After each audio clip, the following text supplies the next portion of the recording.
All right, welcome back to the deep dive. So today we're going deep on a very specific piece of at-home tech. We're talking about the Philips Lumea Prestige IPL device. And look, it's a premium product with a premium price tag, so our mission today is really to cut past all that glossy marketing. We want to figure out what are the real, let's call them catches, the things you absolutely have to know before you even think about buying one. And that's a great place to start because the core tech here, it's totally legitimate. We're talking about intense pulsed light IPL, and it really does target hair follicles. And yeah, if you use it consistently, you will see hair getting thinner, a real reduction over time, especially in those key areas like legs, underarms. The device itself feels solid, too. It's not some cheap gimmick. Okay, so let's get into that, because if the tech is legit, why are there still so many people online saying, hey, I used this for 2 months straight and saw, well, nothing? That really gets to the heart of it. And it's all about, well, it's about biology. It's probably the single most important thing to understand. The tech is fascinating, but it has this inherent limitation. IPL works by targeting melanin. The pigment. Exactly, the pigment in your hair. The light needs that contrast, Dark pigment against lighter skin, that's what creates the heat that zaps the follicle. So what that means is that your results are they're completely dependent on your specific hair and skin combo, the ideal user, someone with a lighter skin tone and darker hair. That's the sweet spot. And what about people who don't fit that profile? Well, if your hair is really light, think blonde, red, gray, or your skin tone is very deep, the device it can't find the target. So the results are going to be minimal or just way, way slower than what's advertised. And that's not a flaw in the Lumea itself, then? No, not at all. It's just the reality of how all at-home IPL technology works. Which leads right into the next big gotcha, right? The whole expectation management piece.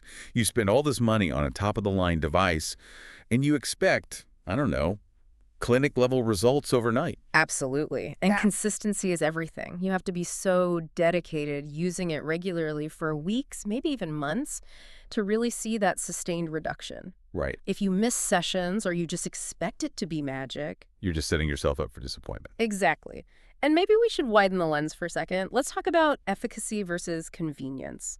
The Lumea is a great device. It's well built, but a professional laser session at a clinic is almost always going to give you better, faster results. Why is that? Higher power, for one. They can use different wavelength. It's stuff that, for safety and legal reasons, you just can't have in a device you use on your own couch. So it's a trade-off, really. So you're trading that absolute peak performance for the convenience of doing it at home whenever you want. You've got it. That's the deal you're making. And that convenience, wow, it has a massive cost factor. Yeah. I mean, the upfront price is steep. It really is. And if you buy it and then you find out that your hair and skin combo isn't a good match... Oof, that's a serious financial hit. Right. Even though the hardware itself is high quality, the value for you personally is completely conditional. It all comes back to whether you meet those biological prerequisites. Okay, so where does that leave you? What's the bottom line here? The Lumea Prestige, it's a genuinely valuable tool. It works, but only if you go into it with your eyes open, with realistic expectations about the timeline, and this is the big one, if you have that optimal hair and skin profile for IPL to even work in the first place. that makes sense. Yeah, the final takeaway really is that these hidden catches we've been talking about, they aren't really secrets. It's not like the company's lying. They're just the inherent technical boundaries of any consumer-grade IPL.